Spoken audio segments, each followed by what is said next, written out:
Welcome back to the AnzenGuard Podcast, the show that takes you deep into the world of cybersecurity. Into the digital wilderness. Yeah, I'm Michael Reynolds. I'm Laura Wilson. And we're your guides for this adventure. We are, and today we're going deep into the murky waters of malware. Malware, oh yeah, I hear about that all the time, but what is it really? Well, you're right, it is a broad term, but basically any software designed to harm a computer system or its user.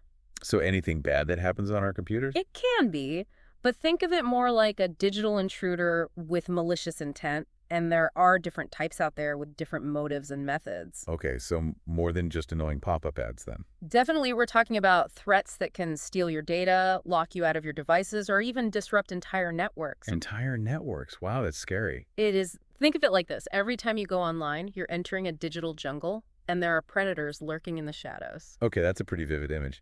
So how do we identify these digital predators? Good question. There's a whole rogues gallery of malware out there, but some types are more common than others. Think of them as the usual suspects in the world of cybercrime. Okay, so the usual suspects. Let's start with viruses. I remember those being a big deal back in the day. Oh, they're still around and still just as dangerous as ever. Think of a virus like a digital parasite. A parasite. It infects your device, replicates itself, and spreads, potentially wreaking havoc on your files. Like a digital disease. Exactly. And one of the most infamous is the Zeus virus. Zeus, I think I've heard of that one. How long has it been around?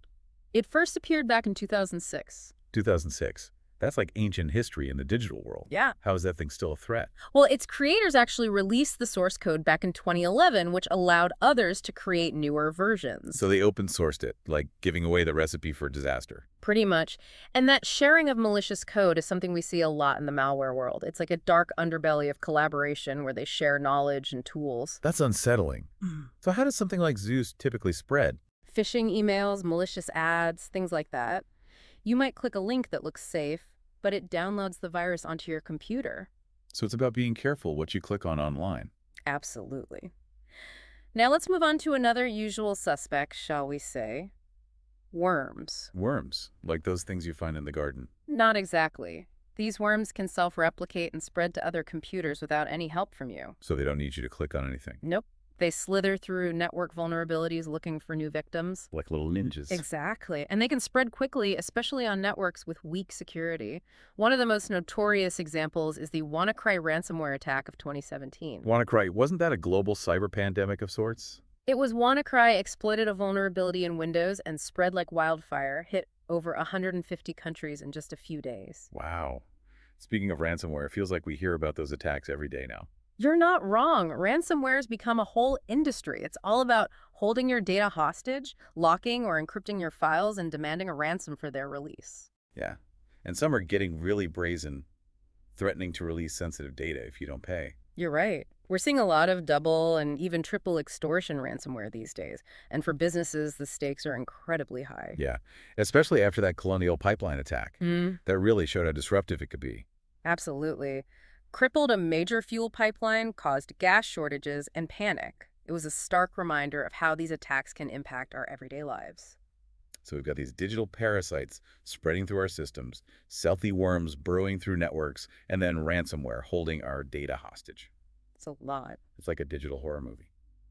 So what other villains should we be on the lookout for? Well, next up, let's talk about bots. Bots. Like those automated chat things on websites? Not quite. We're talking about infected devices that are controlled remotely by hackers, often operating in vast networks called botnets. Botnets. Which can be used for various malicious activities. So like a digital zombie army. That's one way to think about it.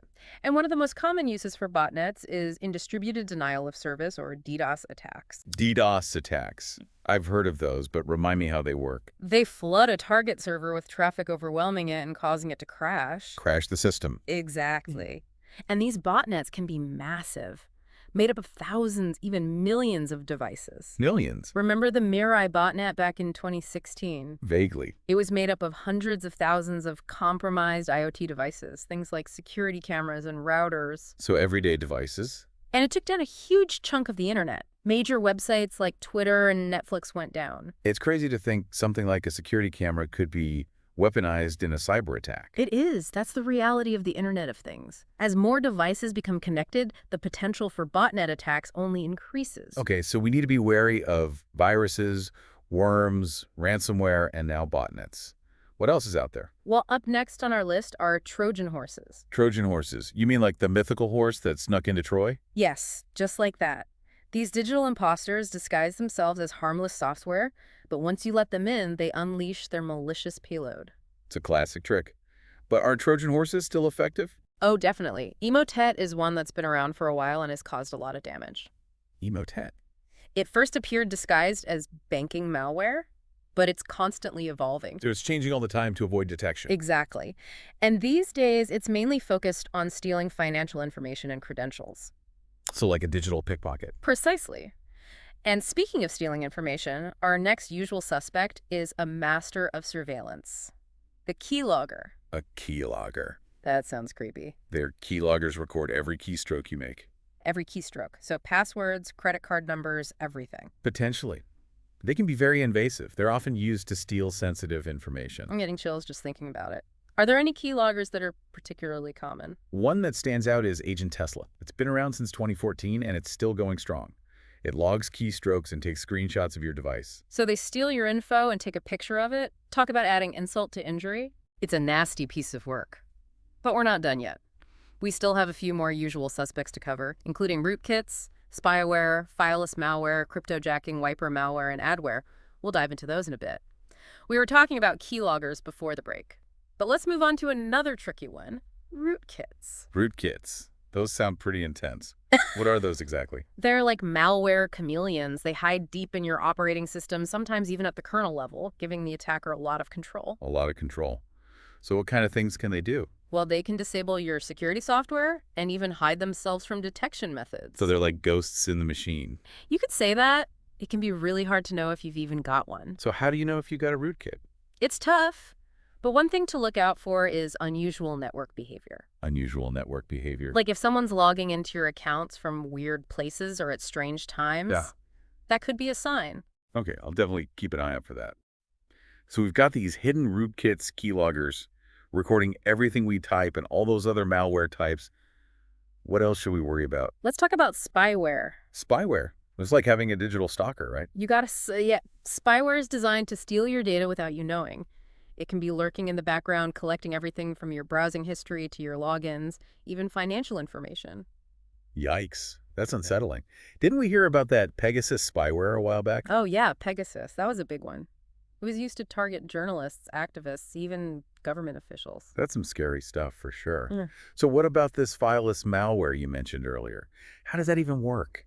Doesn't software need files? That's what makes it so different and so dangerous. It operates in your computer's memory, not on your hard drive. In the memory. So it doesn't leave any files behind. Very few. It basically hijacks legitimate programs to carry out attacks. So it's using your own computer against you?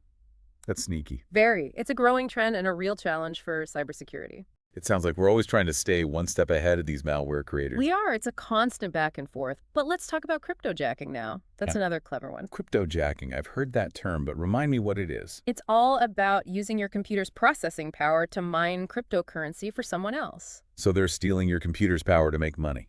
Basically.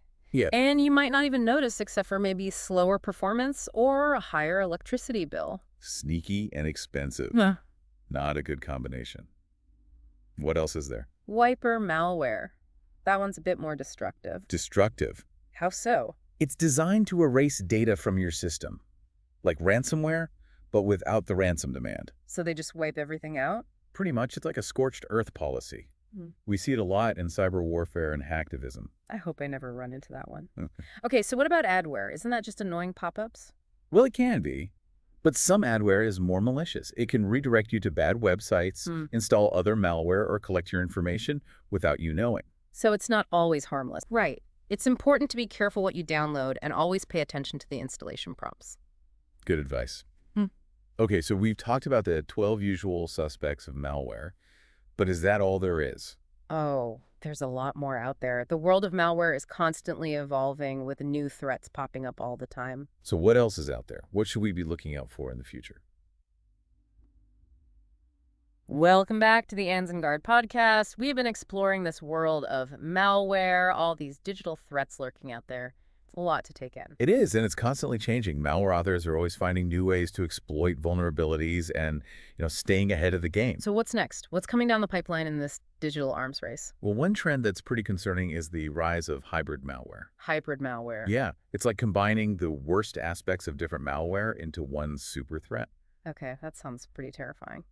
Can you give me an example? Sure, imagine a program that infects your computer like a virus, spreading through the system, stealing data. But then it also encrypts your files like ransomware and demands a ransom. So it's a double whammy. Exactly. And it could even install a keylogger at the same time to grab your passwords. Triple whammy. Right. It's a multi-pronged attack. Right. And these hybrid threats are becoming more and more common. Because it's more effective, I guess, hitting you from all sides. Exactly. And it makes it much harder for security software to detect. Traditional antivirus programs look for specific signatures, but hybrid malware can change its appearance. So it's like a shapeshifter. Yeah, constantly changing to avoid detection. And then you have fileless malware too. Remember that one? Yeah, the ghost in the machine. You were saying it uses legitimate system tools. How did that work? Well, think of it this way. Your computer has all these tools for managing memory, running commands, things like that. Fileless malware basically hijacks those tools. Uses them for evil. Right, instead of their intended purpose. So it's hard to detect because it's not installing its own files. That's so devious. So how do we keep up with all of this? How do we protect ourselves? Well, the good news is a lot of the basic security practices still work. Okay, so the basics, what are we talking about? Keep your software updated. Okay, so install those updates. Right. They often include security patches to fix vulnerabilities. Makes sense. What else? Be careful about what you click on. Don't open suspicious links or attachments, even if they seem to come from someone you know. Think before you click. Got it. Use strong passwords and turn on multi-factor authentication if you can. Double lock the door. Exactly. And I think one of the most important things is to stay informed. Educate yourself and your team about the latest threats. So it's not just about technology, it's also about awareness. Exactly. We all need to work together to create a safer online world. Well said. I think that's a great place to wrap things up. We've covered a lot of ground today in the world of malware. We have. But remember, there's always more to learn. The threat landscape is constantly evolving. That's true. But I feel much more informed now. Thanks to Laura Wilson for being our expert guide today. You're welcome. And to all of you listening, thank you for joining us on the AnzenGuard Podcast. If you enjoyed this deep dive, don't forget to subscribe, like, comment, and share this episode with your friends. And until next time, stay safe out there in the digital world. Stay curious and stay secure.